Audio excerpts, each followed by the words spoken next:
Hello, this is Pastor Tabitha Purple, and we are here for the segment called My Bibles, where I review a Bible from my shelf, one that I have used. And today's review is going to be on the Complete Jewish Study Bible. This was my Bible of the year, I think 3 years ago now.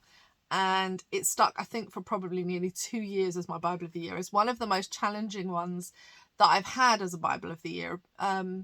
Because all of the names were so different and the book order is different and it took me a while to get my brain around it. But anyway, before I get to my review, let me talk about the actual Bible itself. It's called the Complete Jewish Study Bible, and the strapline is that it gives insights for Jews and Christians, and it's illuminating the Jewishness of God's world. It was made in 2016, so very recent. This is the updated version. Very, very recent. I know for some people they're like, that doesn't seem so long, but when we're talking about great, huge translation works like this, 2016 is very recent. It's by Dr. David H. Stern, and the editor is Rabbi Barry Rubin. The publisher is Hendrickson Bibles. They're Messianic Jewish Publishers and Resources. It is the updated version because the original version they wrote, the author had, or the translator, the main translator, had actually used not only Hebrew words, but he had used Yiddish words. And one of the things that he was asked to do by the many people who had used his Bible was to take out the Yiddish. I found that quite interesting because he writes a whole piece on why he did that. I've not seen the one with the Yiddish words in it, but what I found interesting is why he thought to put the Yiddish in the first place, because as a 21st century Christian myself, I wouldn't have seen that as necessary, and actually I would have felt I would have felt confused by it actually. And would have maybe not been able to identify as a competent Hebrew reader the differences between the Hebrew and the Yiddish, and that would have made me probably feel a bit confused from time to time. So I'm glad that he did this version, and the reason I am is because of the strapline. If you're trying to return the Jewishness to the Bible, then being authentic to the scripture itself, being authentic to the fact that the Hebrew language is an African Asian language, whereas Yiddish is a German dialect and is spoken by Ashkenazi Jews who are European in descent, which is not the biblical language or the biblical people in terms of the center of where they were at that point. Not to say that they didn't spread out, but to say that the center of the biblical narrative from the Old Testament is centered in a North African, Southwest Asian context, and therefore to put in European language is kind of weird to me, because I think that's basically what Christianity always does, is to Europeanize it when it's not European. And I say that deliberately as a European Christian of other origin. So I'm born and raised in the UK, but I'm from Caribbean background, and so knowing that kind of colonial mindset of just putting your European stamp on everything, I sat with that. So I wrestled with what he had written there, but I didn't know that when I actually got the Bible. I had heard good things about it, and I'd heard good reviews, and it was a Christmas present from my family, so I loved it because it's really difficult. So the question, I guess, which I think is really good, is that he did it because of academic integrity. So that was one of the main factors behind it, because one of the things that we always talk about with translations is maybe more translators are better. I don't know that it's better or it's different. And when you have a singular translator, it means there's a certain amount of consistency that they can get to that maybe multiple translators can't do. So if I'm translating one book and you're translating another, we may take a word and have a slightly different way of interpreting that word, which then gives the whole text a different translation, which might be true to the biblical story, of course, because multiple authors. But those authors all read and relied on one another, and that's very clear when you read the story. So, for example, the motif of tree comes up in multiple books because it's built upon from the first tree in the garden.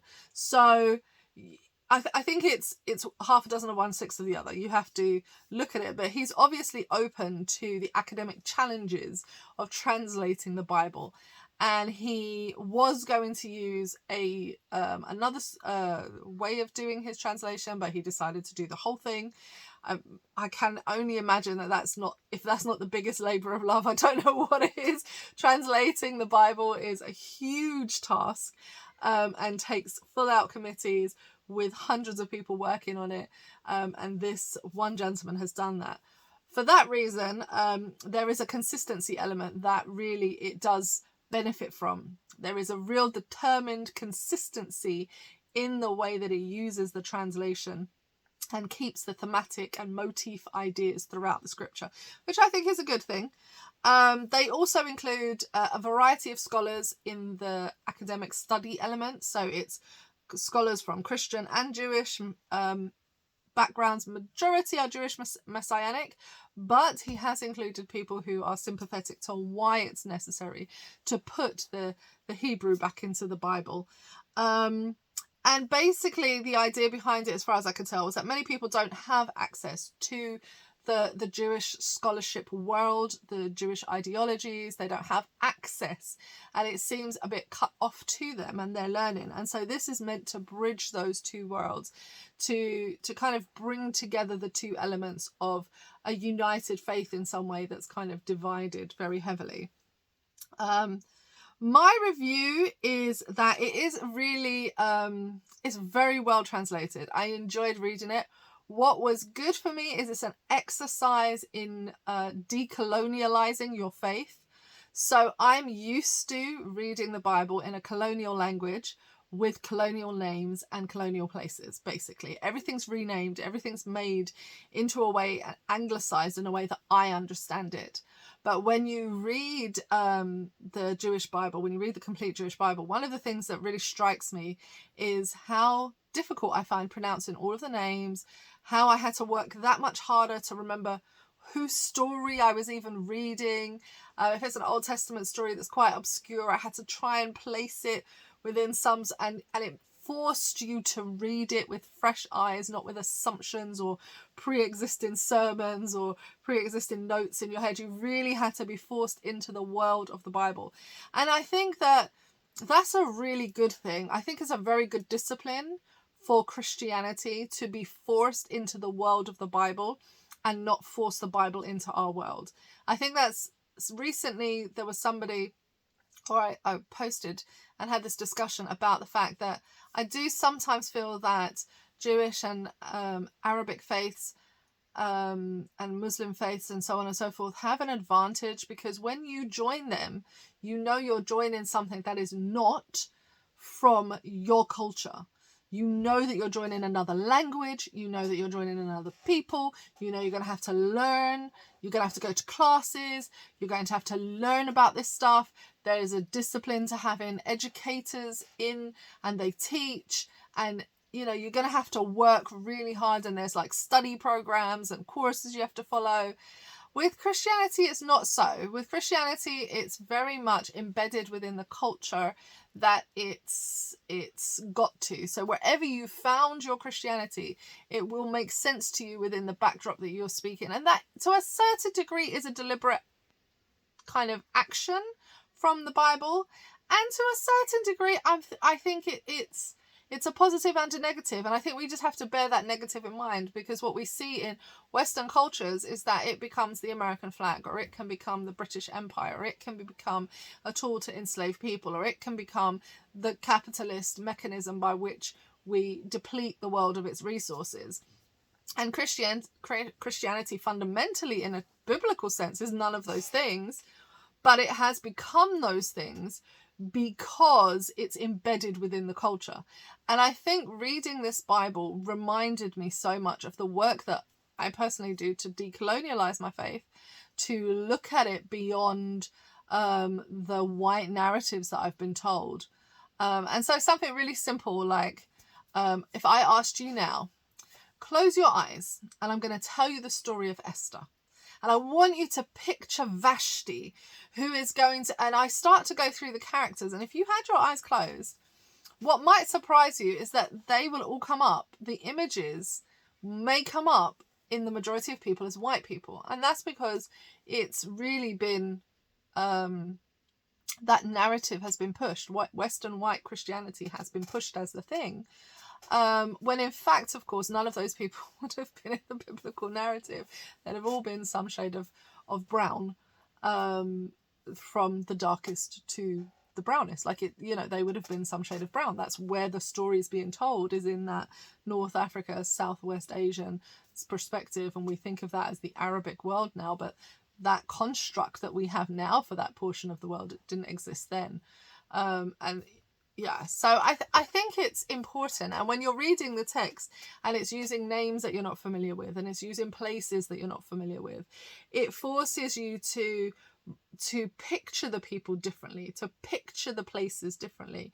So I'm glad that he made the language changes he did, not knowing that beforehand. I'm glad that this Bible exists to help people. And I think it's really good. So without further ado, I'm going to show you a little bit of the Bible to show you why I like it. And then we'll wrap up for today. So this is it. This is the Complete Jewish Bible. I know that I think it's back to front. I don't know if there's anything I can do about it being back to front. As you can see, it was given to me on the occasion of me being a lovely wife and mother. So that's always nice. But it has all of this wonderful introduction pieces to give you the information that you need, even having the Hebrew laid out at the beginning, knowing that you have to read it, from here to here and not from here to here like you're reading the English, giving you the Adonai, giving you the Israel, the Yeshua, the Messiah of the Lord, giving you those words that actually are more reflective of the people. And then it has these just really great introductory elements to help you ground in the Bible. And so one of the things that he does is he realizes that people are going to struggle with the names of the books, because what we think in the Western world, if you ever had to learn the books of the Bible as a child, I'm going to try and get to the first part. You can see I've got all sorts of post-its. If you've ever had to learn the books of the Bible, you will have learned Genesis, Exodus, Leviticus, Numbers, Deuteronomy, so on and so forth. And it will be no surprise to you that that is not the correct name. So, of course, what he does is he names them in the Jewish way and then puts in brackets or on the other page. So you've got, for Genesis, Bereshit. I'm sure I'm not saying that very well, which is probably good. Bereshit. And that will always be on the left hand side, and the English translation of the name of the book, so you know where you are in the Bible. You just have to look this side, but when you look on the left hand side, you will always see the Hebrew name of that book. So that gives you some ideas of what he does. He then does single column. Again, you know how much I love a single column Bible. It makes me so totally happy to have a single column Bible. I find that, I don't know if this was purposefully done by him, but I love it. And then the articles are in 2 columns, because of course articles in newspapers can be in 2 columns, and we're used to reading those. But he has the articles underneath to help us. And the explanations are brilliant. The aesthetics are really good. The footnotes are wonderful. Every page has some sort of explanation of what's happening, gives you kind of the insight.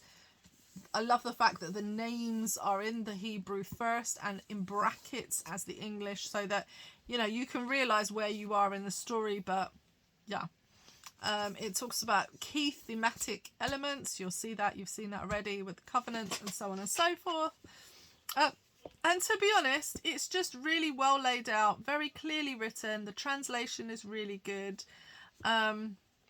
And I find it very easy to access once you get over the fact that you don't know the names of the Bible books and you have no idea who all these characters are, because they give them back their Hebrew names. So when you're reading a story, you really have to think, who is this? Where am I? What's happening? Which book of the Bible am I in? What period of time is that?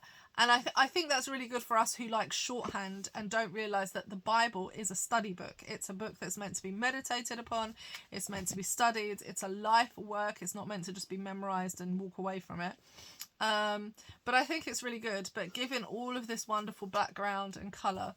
So I normally spend some time reading a little portion of it just to give you a feel of how it is. And we happen to be at the what we call in the English the Beatitudes, the old word, or the Sermon on the Mount. And this part is the blessings, and so he has a portion here, but I'm going to read to you the blessings because I think it's really interesting, of course, and the translations, and you'll get a feel for it. As soon as I start reading, you'll get a feel for it. So, seeing the crowds, Yeshua walked up the hill, and he sat down. The Talmidim came to him, and he began to speak, and this is what he taught them. How blessed are the poor in spirit, for the kingdom of heaven is theirs. How blessed are they who mourn, for they will be comforted.